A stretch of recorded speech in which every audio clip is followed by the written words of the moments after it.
जय श्री कृष्णा। नर देही पाई चित चरण कमल दीजे। श्री सूरदास जी का ये पद है।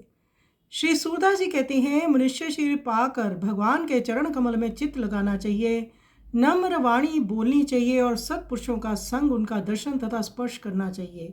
भगवान के चरित्र एवं गुणों की कथा रूपी अमृत रस को अपने कानों के दोनों से पीते रहना चाहिए। श्री हरि के सुंदर मुख का ध्यान करके सदा नेत्रों में उसे रखना चाहिए।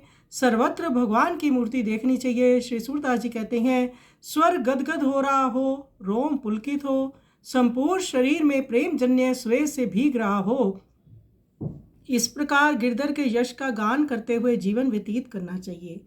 तो ये प्रेमा भक्ति के लक्षण हैं, श्री सूरदास जी ने बताई हैं। आइए इस सुंदर पद का हम श्रवण करें।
की